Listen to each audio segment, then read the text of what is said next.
We are live. Hello and welcome to Talk Chef. I am one of your hosts, Reka. I'm your other host, Jordan. And we are so excited to have on an old friend of ours, the very funny, talented Jess Morgan. Hello, I'm so happy to be here. We're so excited to have you, especially because Jess, you are part of our season 5 Overachievers Club, where we told you to watch one episode of Top Chef, and you said, no, I will watch the whole season up until this episode. How many members of the club are there? I feel like this season has an unusual amount of people that maybe this is a sign that this is where it starts to get good, where people are willingly watching all these episodes. We love that. But you've obviously done the most because you're it's episode 9. But it was up to Restaurant Wars, and I could not in good faith watch an episode of Restaurant Wars without having skin in the game. I get you. And Restaurant Wars is always a controversial topic on Talk Chef. Do we like it? Do we hate it? Do we hate it? Do you have a feeling, Jess? I don't think it does the most for what this show is supposed to be about, in my opinion. I think it adds some mid-season pizzazz, but I think it ultimately hurts the chefs and I think the runners for the end. Yes. I think that is the perfect way to say it. I think it's not really food forward. So if you're in the show for food, it's not going to be your bag. If you're in the show for drama and failure, you'll love it. Yeah, exactly. Yeah. So great. Before we hop into the meat of this episode, the protein, shall we say? The protein. Let's get the little shitty lettuce. Listen, I know who these hosts are. This what meat? Well, I guess what plant meat. Thank you. Before we get into the lentil, of this episode, a couple orders of business. First order of business, you guys know this is a food charity-based live stream. And this season, we're going to do what we did last season, where we're going to do a big fundraiser for a food-based charity during the season 5 finale. So stay tuned to hear what that charity is and what the dumb, goofy things we'll be raffling or auctioning will be. It's going to be really fun. Second order of business, Jess, is something we didn't tell you. What are you going to make me do? Oh, it's nasty. Just like every episode of Top Chef has a quick fire, so does every episode of Talk Chef. But it is not cooking based. It is all Jess Morgan preference based. I love this. Okay. I have so many preferences. Okay, good. Because in case you're like, I'm freaking, it's just 10 questions, but you do only have 45 seconds to answer them. It's the fastest quick fire in Top Chef history. Okay. I think just in case you're going to do the classic Jess Morgan bit where you're like, I don't care. I'm going to half-ass this. Fuck you guys. Where's my agent? Please, Jess, let us try to convince you. The prizes at stake here are, number 1, you will win a deed to the Terlato wine vineyard. Now, have you heard of this?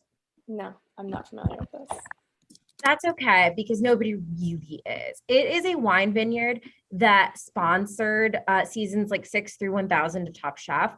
And I think it's kind of like one of those things like the empanada company on Selling Sunset. I don't know if you're selling something. It's I think this just exists here. I don't think this exists elsewhere. Yeah. Or Emma's yeah, Emma's cheeseburger empanadas. I don't know. That sounds like a Jimmy Buffett song to me. Yeah. It doesn't sound like a real thing you can have. And I think that's kind of what Terlato wine is. We've heard from people that have drank it. It doesn't really taste good, but you can win a deed to that vineyard. We've actually heard that it tastes bad. Yeah, I would go for it to say that it tastes bad. Yeah, for sure. Okay, that's actually exciting. That's pretty cool. And yeah, the smallest bottle there, 75,000 gallons. They'll kill you and your family. So, that's one of the prizes. Okay. And then second prize you could win is actually what the prize for this elimination challenge was, which was your own sweet. That's so hard. Of GE appliances, just like you see on the show. That means they're broken as all hell. Broken. So you're gonna get an oven that doesn't get up to temp, a fryer that doesn't get up to temp, a refrigerator door that doesn't close, freezers that don't work, and Christmas. So that is what you can win, Jess, during this. Okay. how do you feel? Are you nervous? I'm ready. You're ready? Okay. Yeah. Really competitive. So I think she's going to do a good job. I think I'm going to do a great job.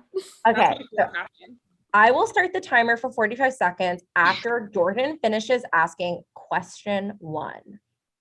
Ready?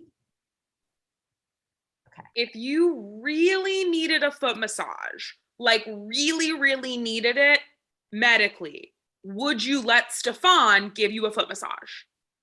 Yes. Eating something too salty or not salty enough? Not salty enough. Which restaurant would you rather eat at, Sahana or Sunset Lounge? Sahana. Do you typically order dessert after a meal? Yes. Who is the best person on this season? Jamie.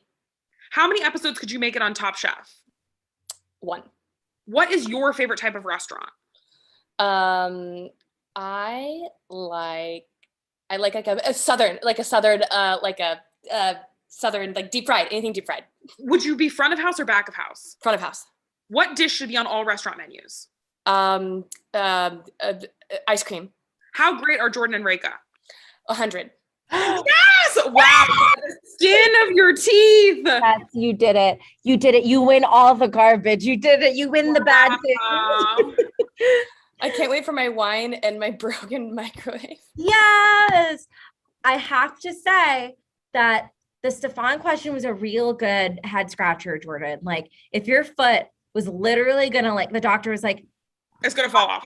It's gonna fall off in 1 minute unless you get a massage from this man. That was the easiest question. He's gonna do a good job. But okay. Yeah, I don't have to talk to him. I don't have to engage with him. I think that's fair. He's an efficient worker, a sort of slug man. Yeah, I don't have to collaborate on how this foot massage is done. I don't need to decide whose idea is better. Like, he's just gonna do it. Yeah. No, I love that. I feel like Jess would maybe pop in some headphones and then that's it. You're not listening to him. You're not interacting with him. No. Okay. Now, a caveat to that question. If it was like a romantic foot massage, but like medically you still needed it. I couldn't. Medically. I couldn't. And medically, you have to get horny during the medically. The doctor's like, my hands are tied, ma'am. You have to. No, because I'm afraid he would just insist on making my stuffed animal a pair of shorts.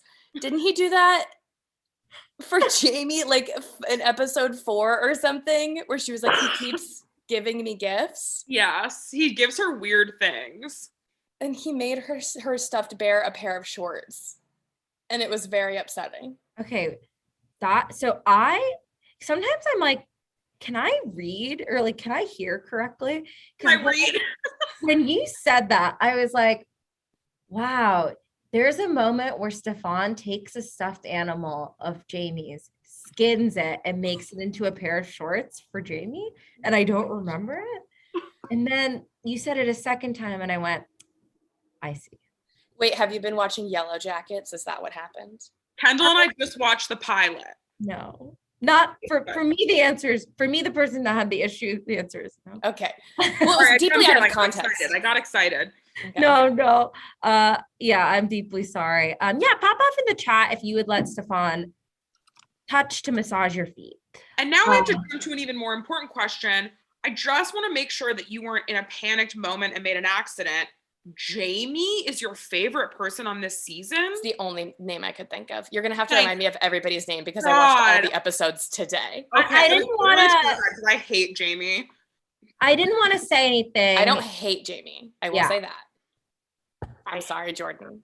No, I'm kidding. I don't hate her. That's me being dramatic. But I'm just like, similar to Leah, who I think maybe I do hate Leah. I hate Leah. Actively hate Leah. They're both so unbelievably apathetic. And apathy is such an unappealing quality to me. Absolutely. You can't do anything with it.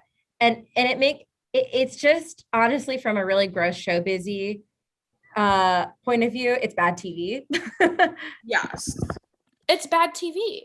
Classic Reka, always bringing showbiz into Sorry, when I'm looking at this show, I think, who's making mommy the big bucks? Yeah. That's all I'm I do know that you're behind Top Chef. Yeah. Rachel gets money. Whose big TTs and Totos can we get on Squirky? Oh my God, that kiss. I know we're going to get in whatever, but like, oh, all of it. It was really hot. I could just hear his flavor saver.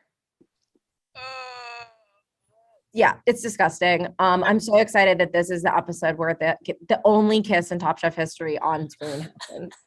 I absolutely did not want it from. Once again, who did I want it from? Carla and Padma. You're waiting, yeah. I'm waiting. One day they'll kiss and they'll do it for me. Yeah, wait. Was it you, Jordan, that had the theory that Padma and somebody were like hooking? Padma and yes, Melissa King. They're not hooking up. They should. They had a lot of chemistry and they were very flirty with each other. Melissa King. I'm looking at. She's gay. Yeah. Melissa King is straight up gay, and I think Padma is bisexual. Question mark? What do we think, Reka? Oh, you know, I don't have quite literally anything to base that off of, but I'll trust you for sure. Hasn't she said one time? And honestly, if you have any questions about it, you just need to go watch that episode in whatever season it is with Charlize Theron, and Padma's like, "I love to kiss a blonde," or like something crazy. Like she does a lot of things that could maybe be constituting as like a little queer baity. Is that? Or she's queer. I think maybe she's just being homo, and that's normal. If she's being homo, that's fine. And you know, I think that's fine. So yeah, sound off in the comments if you get it. If you get what Jordan's putting down here. Yeah. So great.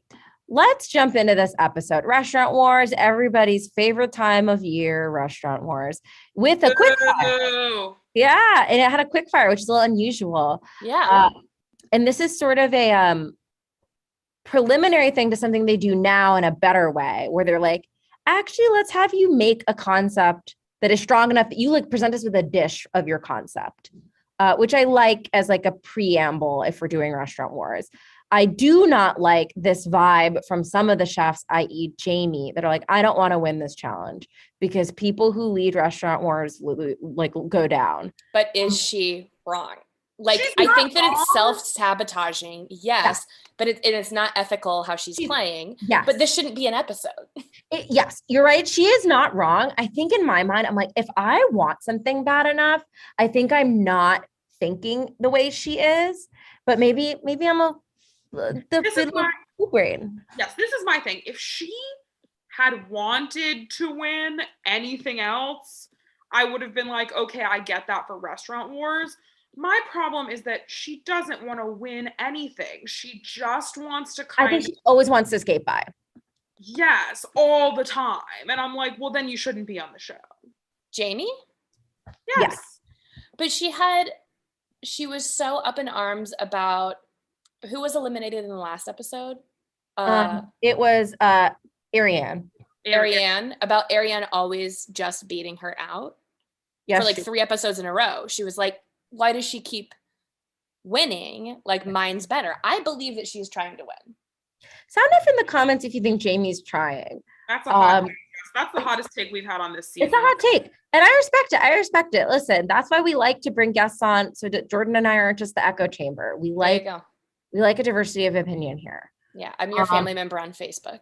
Thank you. Where you go, actually, I have my own vaccine. You ever thought about water? You ever thought about what's in it? Yeah, exactly. Stop drinking water. Great. So here are the things people made for this little sampler quickfire. Carla, I will say just as a broad wash, almost everybody's concept was sort of nothing. Carla's was like, I make New American, which, you know, Jordan and my stance on New American, it is sort of nothing. It isn't anything. I've never been like, that's definitely it. It literally is nothing. There's only one concept that I back, and I want to hear them all. I'm with you. There's a couple that stand out to me. So Carla made cod seared in a tomato oil with Italian salsa and a green salad. We usually give like a thumbs up, thumbs down. Just the criteria is literally based on nothing. I honestly, this is rude of me, but because I know Carla, I'm like, Carla, I know you can do better. I know you can do better. And tomato oil doesn't sound so great to me, but I'll eat it. I'll eat anything she makes, but. Yeah, tomato oil does not, well, you know what? I have to take it back because I don't remember how she made it, but do you know when you roast cherry tomatoes or something in olive oil? Yes. That oil is good. Okay. But it feels, that sounds less wet than what I got from what she was doing. Yeah, I got a lot of wet. I got a lot of wet on this whole episode. This whole episode was water wet. Yeah. Yes. Definitely water wet. And definitely tomato water wet. Water wet is different than sauce wet. Correct. You guys know I like sauce wet. And Reiko likes sauce wet, and we all know that. I'm going to say just like sauce wet. You should see a salad in my fridge right now. It's the wettest salad you've ever seen. Oh, good. And we love that. Water wet, that's not welcome here. Unless you're drinking water. Then slurp, slurp. Slurp. Slurp. Okay. Hosea made shrimp with morel mushroom cream sauce, garlic potato puree, and poached asparagus. I guess. Yeah, whatever. I just don't feel like it's anything. I mean, I'll eat it. Yes. Leah, ostensibly the only person that kind of has a concept of any sort, said she would have like kind of a Filipino-driven food, concept, and made tempura. How do you say this? Poisson? Poisson? Poisson is how you say it in French. Poisson is like a little chicken, isn't it? I thought it was a fish. Oh, I think it's a chicken. It's poisson. Poisson is fish in French, but she had a poisson, which I think is like a little bird. Oh, chicken. Cool. I think, but I could be wrong. I learn every day. Tempura, something, correct me in the chat, I'm sorry, with dashi, soy sauce, and a rice wine vinegar. That sounds good. Good. Stefan's concept was sort of European, I think is what he said. Because he was like, America has some good stuff. Yeah, he was like, it's incredible. I would love to do European with an American twist. I'm like, wow, there is nothing more horrifying than what have you just said? Europe is enormous. I don't know what part of Europe you're talking about. Scandinavia, maybe. And then America, we've already said New American is not a thing. Anyway. No. 2008 was written all over this episode in terms of just like really some broad generalizations of regions. Yeah, absolutely. Reika and I, Jess, since you've not been on before, we will let you know that Reika and I will go to our graves just refusing to believe that New American is a real thing. It's not real. It's fake and it's bad, and we don't want to see it anymore. New American is what every like improv bar is, and that is fine. But then like that is not like a restaurant classification to me. Yeah. It feels like do the classics, but do it better. Just say that. Yeah. I literally don't know what his a whole vibe is. Okay, but he did a trio of asparagus. So he made fried white asparagus with trout, an asparagus salad, and white asparagus soup. Sure, I'll try it, but I think trios are usually bad. Yeah, Jess. That's my thing. Yeah. Absolutely. 2 ways in a trio, I'm gonna always. Yeah, I agree with you on that. I think the only thing that's piquing my interest right now, and please drop it in the chat if you know, what does white asparagus taste like? I've never had it, and I've never. Me either, and I would love to try it. And everyone complains about how hard it is to cook. In my mind, Leah hates it, right? Yeah, hates it. In my mind, though, it's just hearts of palm. It's not. I think they just kind of vaguely look the same, but so please tell me what it is. Also, someone in the chat, which I thought this was very funny, and I do have to bring it up, watched this for a little while and then said, I don't think I care for this style of fundraising. And it really made me laugh. Oh. They're very nice about it. They said, I may be wrong. I've been right twice in my life when it really mattered. And they came into the chat and they said hi, and they watched the show for a while. So this all feels very legitimate to me. I feel like they watched, they decided this was not for them, and I fully respect that. But I think it really made me laugh, and I had to bring it up. The level of transparency is very funny to me. I think it's incredible. You know what? This peek behind the curtain, not everyone's a fan. Some people think we're lame or loud or annoying, and that is fine. I want to know the 2 times that this person was right. That's what they're leaving me hanging on. Wow. But I do want to say, and I just want to remind you, if you're watching the show for the first time and you say, hey, these people are annoying, I will say we do raise a lot of money for some pretty cool charities. So even if you're not a fan of this style of fundraising, don't worry about it. You can just donate money at the end of the season. Yeah, don't worry about it. And Jason, we welcome you here. I see maybe you're still in the chat. You are, and you're welcome. You're totally welcome. I just thought it was so funny. It's deeply funny. It's very polite too. Felt like it was so polite. It really felt like Jason like checked in, watched a little bit, was like, this is not for me. And was like, this is not for me, but hey, not everything's for me. And I love that attitude. And it really made me laugh. Sorry to derail the episode. I had to bring attention to what it was such a kind and thoughtful way to not like something. And I think that's beautiful. And the internet is more of that. Okay. Next we have Jeff, who made grilled salmon with sunchokes, artichoke puree, grilled corn, asparagus, and fennel. You know, I'm a sunchoke freak. Yes, absolutely. Okay, Radhika, my girl, my queen, her concept, she said, I am Indian, but I would like to do a sort of global concept. So it's sort of Middle Eastern and Indian. Global concept. I'm sorry, Radhika. I also love Radhika, but similar to New American, global concept is not real. No. Global concept could not mean less. It just means food. It just means food. And if I'm really trying to ask myself, what do people mean when they mean global concept? I literally think they mean spices. I think they mean spice. Asian. I think it's the same thing as Asian. I think they'll be like, I do global food. So I'll take any dishes whatsoever and make them Asian and put soy sauce on it. And now it's like vaguely Asian inspired, but like I also wanted to use like za'atar or something, but like a fish sauce. Like yeah, I do feel like though kind of a very weak Asian influence a lot of times is found in global cuisine. Yes. Oh, did someone say something gross that got retracted? No, nothing gross. It was just that someone had a quote unquote slight crush on you, which is, I think, fine. Oh, interesting. I got a big fat crush on you. Oh my God. Well, speaking of that, Radhika made pan-seared cod with butter braised corn, spinach and chorizo, and a cream sauce with saffron infusion. So I think the chorizo was what is called globally. I think saffron got the global call. I think chorizo got the global call. I think cod was local. Cod was nearby. Butter was nearby. Braised corn was sitting nearby. The scallops and the corn on this season really have me feeling fatigued. Yeah, it's a sweet, sweet season.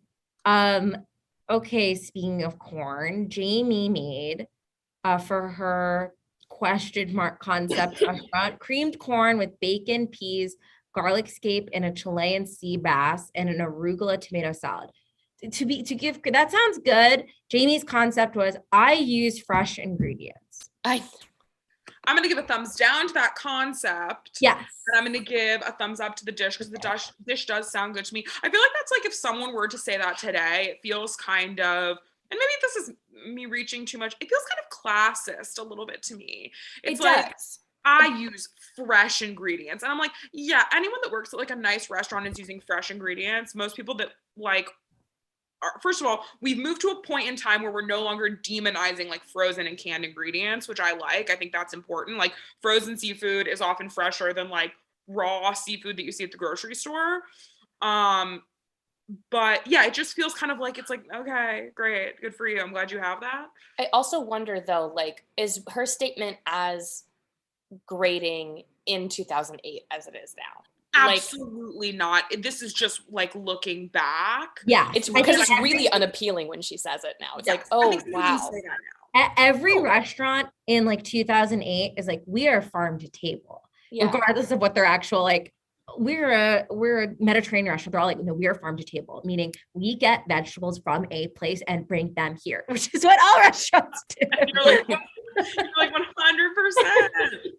I think actually even Tyler calls that out in season 15. He says, if you don't know what your restaurant is, you just say farm to table. Everything's farm to table. Yeah. That's funny. Okay. Then Fabio's restaurant concept is lunch. So he made it. This is the only one I backed. It's so funny because like his logic, it's sort of like watching someone create their own slippery slope. We're like, I understand what he's saying. We're like, oh, if a restaurant had like people think too much about like dinner, but like you should have a good lunch too. Yeah, totally valid. I don't think that's like the assignment. I also don't. I know there are differences in the type of things served at lunch and dinner, but in my mind, to be like, my concept is I lead with lunch. It's like so. I'll say too, I think that that's wrong. I don't necessarily think there should, unless you're doing a lunch special. If you're doing a lunch buffet, if you're doing sandwiches are half price at lunch, like those things I like. But a lot of times I'm like, I feel like the lunch menu at a lot of restaurants, especially nicer restaurants, is just a worse version of the dinner menu. So why not make it better? So why not just enter Jess Morgan and Fabio's newest idea. Hey, lunch for dinner.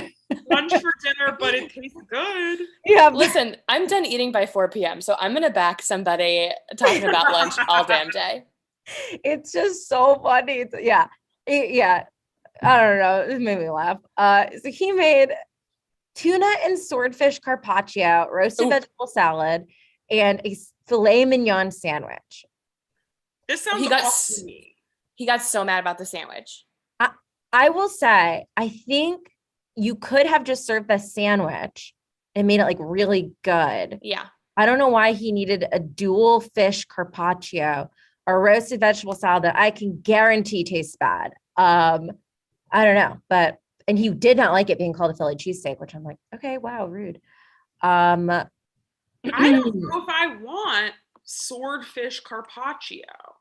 I have never had swordfish and have no absolute concept of what it is. But am I crazy? A 2-fish carpaccio, is that too much?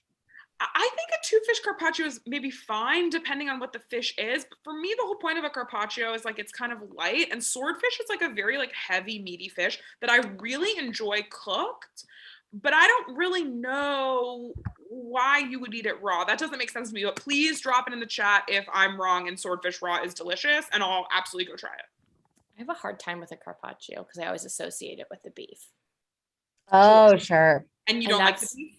I don't like a beef carpaccio. I have a really hard time with that. Okay. The taste and texture. Sorry. Okay, I know wait, it's controversial. No, Jess, you have a friend in the chat that says there are 2 successful lunch-based restaurants in your hometown. Do you know what they're referring to? Wait, who's in the chat? Someone's username, Amo Nicole. Oh my God. Amy, what is, Amy, what lunch in Chillicothe? Okay, I guess Boji Stone, and then what else? Come on, fess up, Amy. And then we're also getting some chat about Southern Indian food. I must highly recommend. Listen, I've always been that bitch that is like, hey, Pati, can you make North Indian food? I'm always that dumb bitch. But South Indian food has a lot to offer, and it's probably the lesser popular. It's like not what you see in the restaurants. Go try dosa, go try idli, go try sambar. I had a dosa for lunch. I love a dosa. My favorite person doesn't really like dosa. I'll eat it with you, Jordan. We can eat it. Little lady in the Tramp style. It's my same thing with rice. I'll eat a dosa, especially if I'm at the Flushing Temple. Yeah, I'll go to Dosa Hut with 2 T's for sure. Okay. But there are so many other Indian flatbreads that I love more that if there's the option, I will always eat a bhatura or a puri or a paratha or an uttapam or I go crazy and blood comes out of my mouth. Yeah. Get the woman some bread. Yeah. Yes, we're getting word that the 2 lunch spots are Boji and Nico's. Yeah, Nico's is pretty popular. And this is a town of 10,000 people. So having 2 hot lunch spots is a big deal. That's pretty good. How close is that? Is this in Missouri? Yeah. How close Rika, good memory. How close is it to St. Louis? It's about 4 hours. Cool. Not going. I sometimes am in St. Louis. So I was like, "Woo, do I get nice lunch?" It is the home of sliced bread. So if you want to reconsider, I would understand. I'm from the home of sliced bread. There's a sliced bread museum in my hometown. Okay. Now listen. Greg and I like book tickets and then it's like a montage. Now listen, I've always loved food when I go to Missouri. I love a gooey butter cake. I love a freaking, oh my God, St. Louis Bagel Company. My cousin used to work there. She stole the stamper.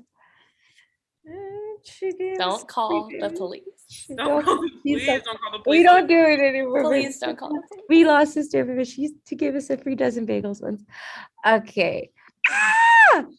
Okay, great. Let's move on. On the bottom of this challenge are Fabio and Jeff. On the top were Leah and Radhika. So they get their own restaurants. Yay for that. Which is the kiss of death. Which is the kiss of death. And speaking of kiss, so during the whirlwind shopping at Restaurant Depot and for ingredients, we got Whole Foods.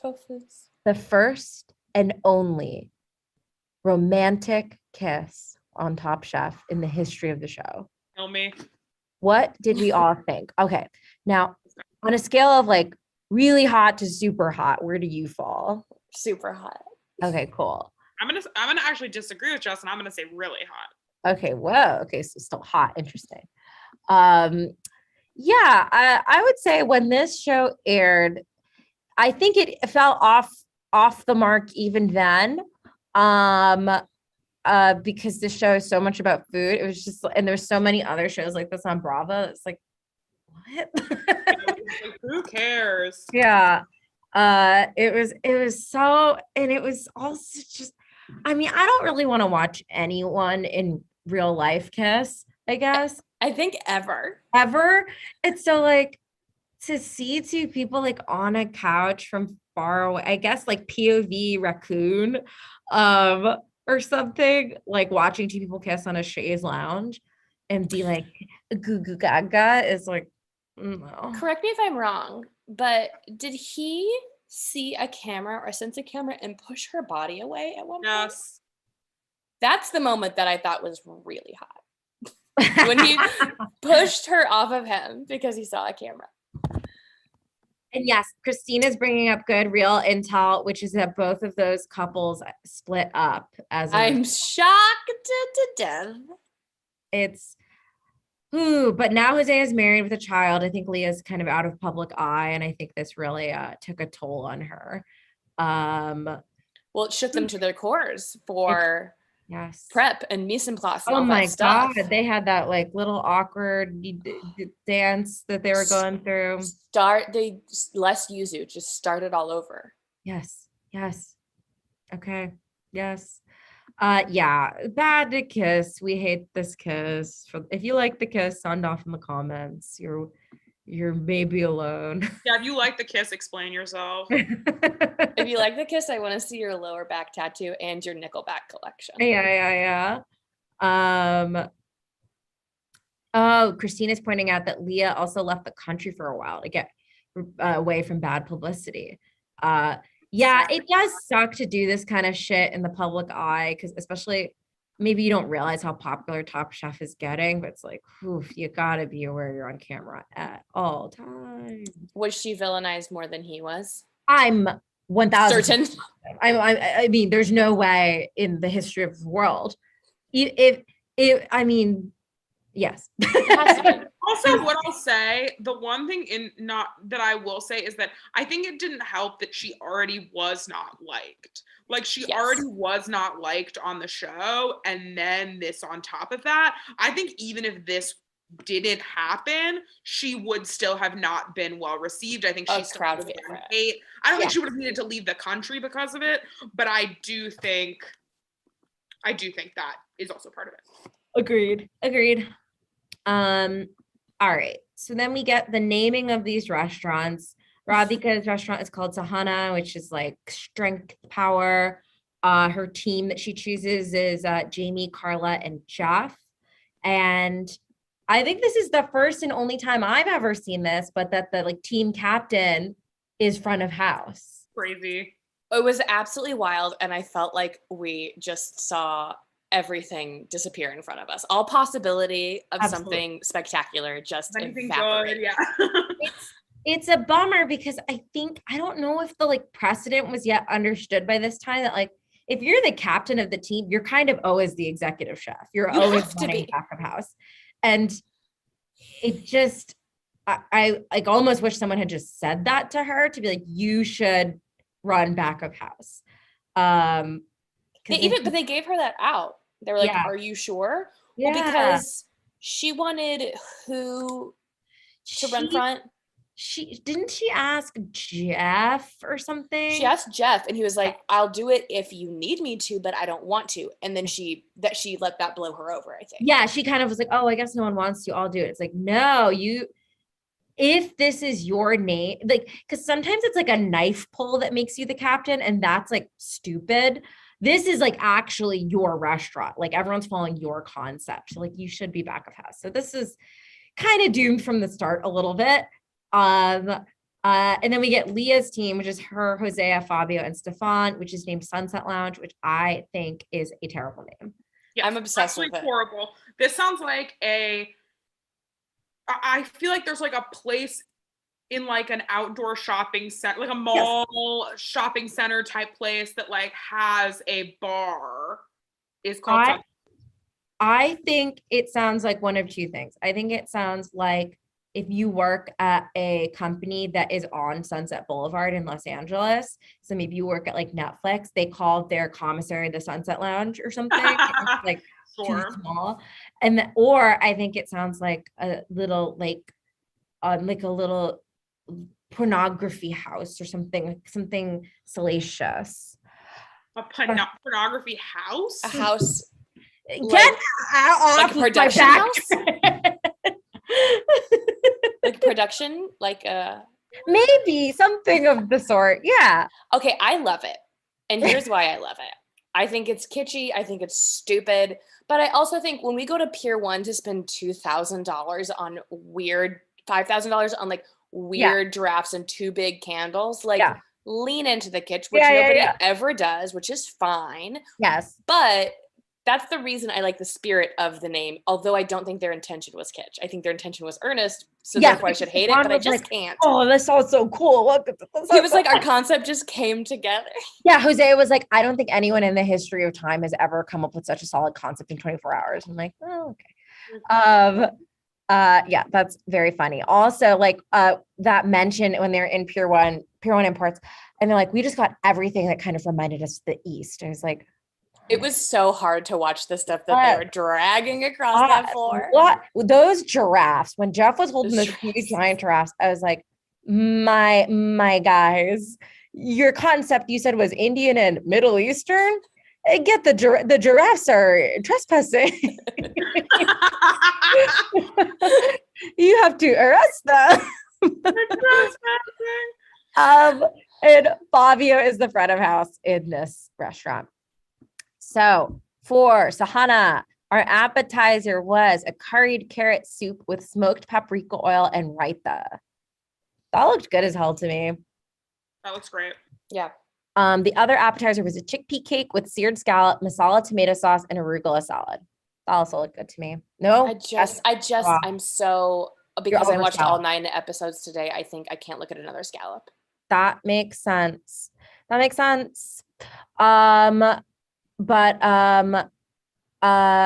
great. So I've seen this episode maybe 400 times, and I was like, I knew who went home. I was like, oh, why did she go home? This menu is crushing it, because it really was in the beginning. So the first entree was like a white lentil tabbouleh, seared snapper, tomato water, and pea shoots.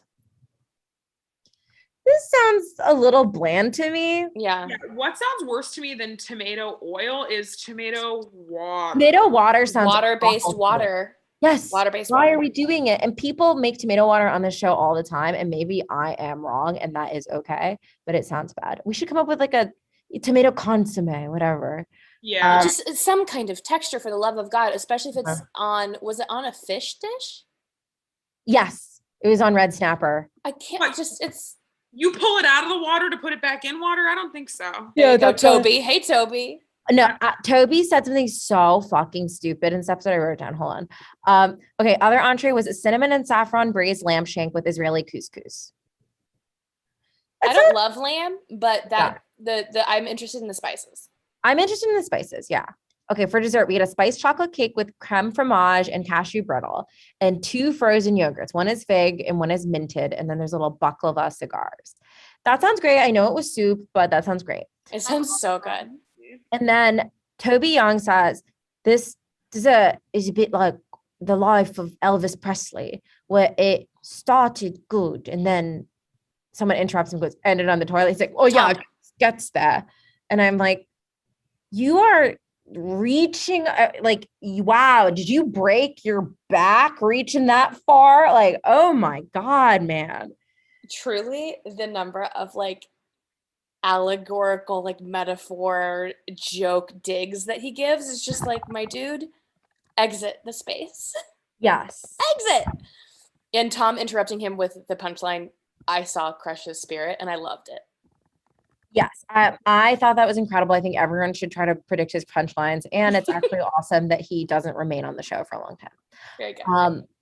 Leah's team, they made an amuse-bouche, which was not required, and it was a vegetable roll with mushrooms, carrots, cabbage, and a sweet chili sauce. Now, here's what I gotta say. I love like a spring roll, an egg roll. I love all of that.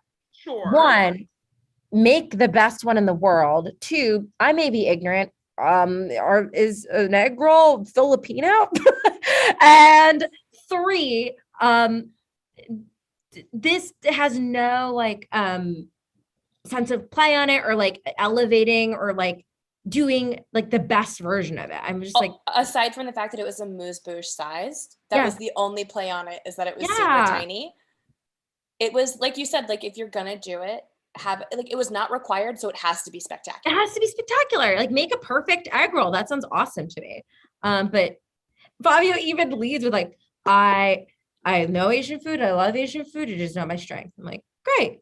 Makes also, what the fuck is Asian food? Yeah, precisely. We pray for someone to answer that question. We pray. Hey, if you know what Asian food is, pop it in the chat. We pray to God each and every day before we sleep to tell us what could Top Chef mean by Asian food.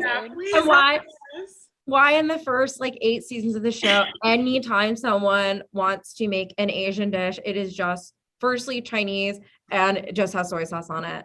They simply like, even this restaurant is like Filipino based and then whatever. Anyway. Okay. Appetizer, tuna and salmon sashimi, radish salad, and a yuzu vinaigrette. I think this sounds good. Yeah. It sounds fine. It's just like a little boring. It's fine. Yeah. And then we get a coconut curry bisque with shrimp dumplings. That's a big thumbs up from me. Same. Shrimp. Entree, braised short ribs with ginger, vegetables, and a beef demi-glace. That sounds awesome to me. Yeah. And then we get a seared black cod, fresh vegetables, and Chinese cabbage.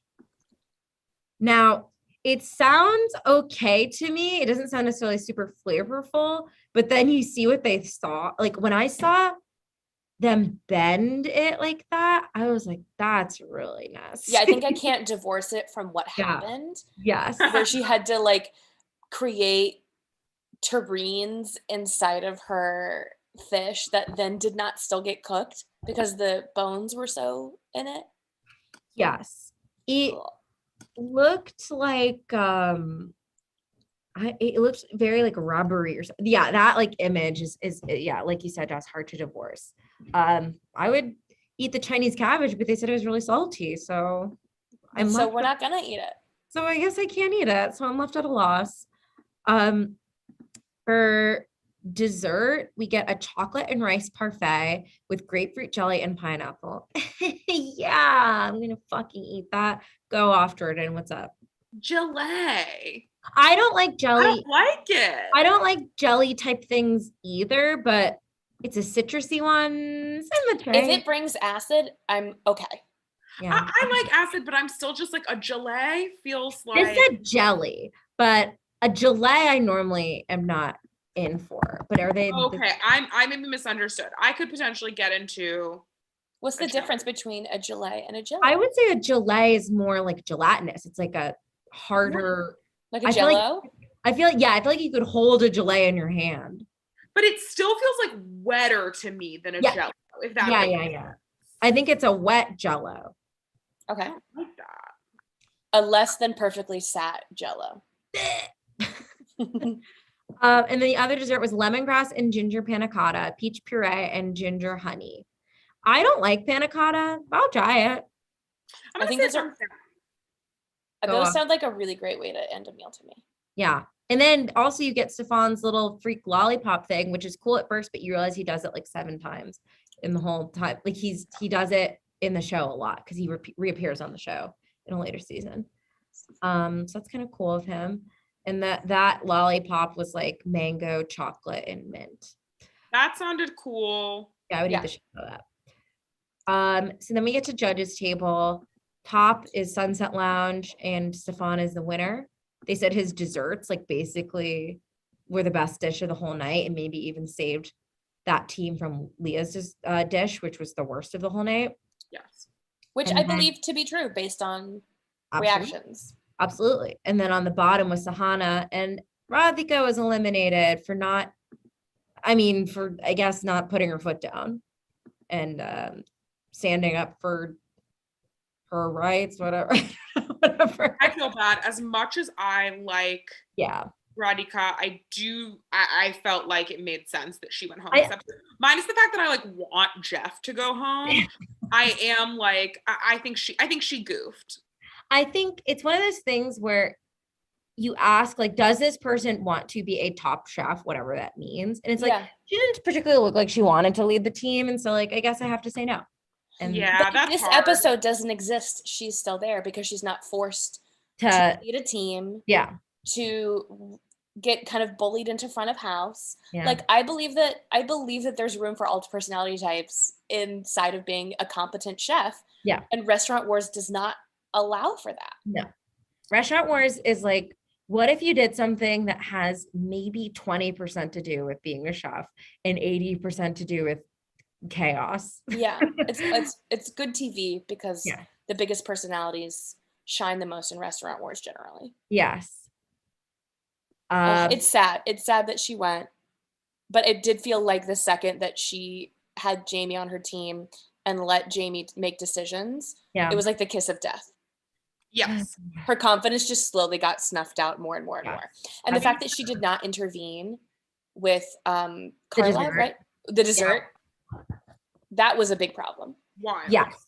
I think it seemed to not occur to her to like tell Carla how to pivot or to pivot at all. It was frustrating to watch basically Carla and Stefan struggle from the same thing, which is that something that needed to be cold was not getting cold enough. And he just had a lot more grit in the moment and was just like, I'm just going to fucking put it on ice and spin it myself or whatever he did. It was annoying that he did it, but he did it. Yes, absolutely. And that's what we got this episode. What do we think? I know it's Restaurant Wars, but I would like to know, Jess. Yes. If you were going to make a restaurant concept, what would it be? Like, what type of food would it be? It would be like Southern fried food. It would be something that's comfortable for me and something that I know. I'm not a great cook. Okay. But that's the food that I know and love. What is yours? Reka, do you have thoughts? The question was, what's your restaurant concept? Yeah.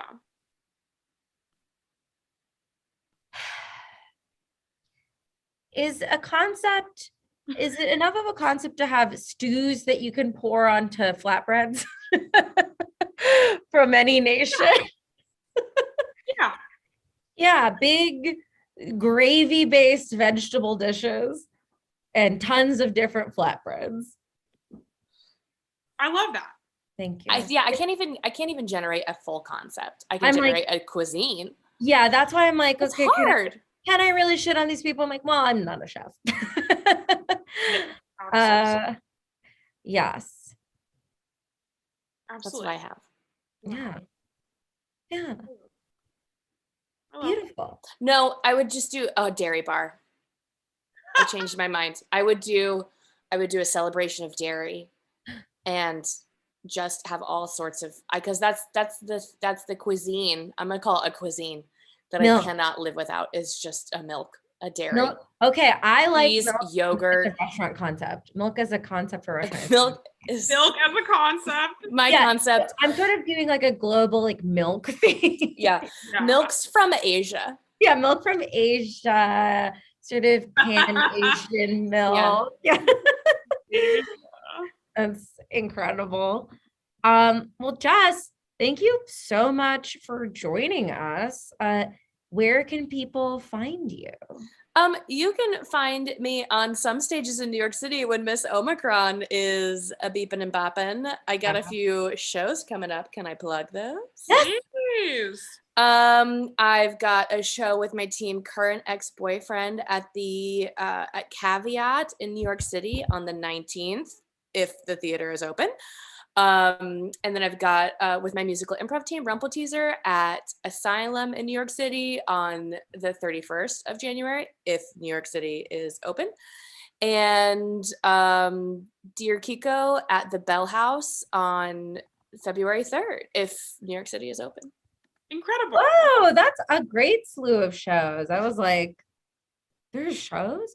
A few of them. And then you can follow me on Instagram. Yeah. Jamomo, JM0M0. Yes. And actually, Jess, I'm getting, whoa, a Bravo producer just popped in to tell me something. Oh my God, Rika. And I was supposed to know this no, you're out of order. Okay, whoa. The Bravo producer told me something I should have known a long time ago, Jess, which is you are top chef. Me? Yeah. But my knife work is so bad. You said it doesn't matter. It doesn't matter. And this is what I'll tell you. A lot of people don't know this, but there are two ways to become a top chef. You can either be on the reality TV cooking competition show Top Chef and win, or you can be on this YouTube live stream Top Chef commentary show for charity with me and Reka. This is the one I did. This is the one you did. And either way, an Indian woman will tell you you're a top chef. And that's important. That's ultimately an Indian woman that makes me blush. Thank you. I love you both. Yes. Well, thank you so much for being on the show, Jess, and for watching the Kiss episode. Thank you guys, our viewers. You guys are all, that's the Kiss. That's the Kiss episode. Beautiful. Wow, I hope that was even better than the Kiss in the episode of Top Chef. I think so. Thank you guys so much for watching, and we'll be back in the new year. That's crazy. Okay, wow. So wait, how long have we been doing the show? A little over a year, I think. We missed our anniversary. Congratulations on your anniversary. We sure missed our anniversary. Oh, okay. Happy anniversary, Reka. Happy anniversary. Kiss. Good. Beautiful. Okay, well, we'll see you in the new year. Very exciting. Yes, thank you guys. Bye, have a good night. And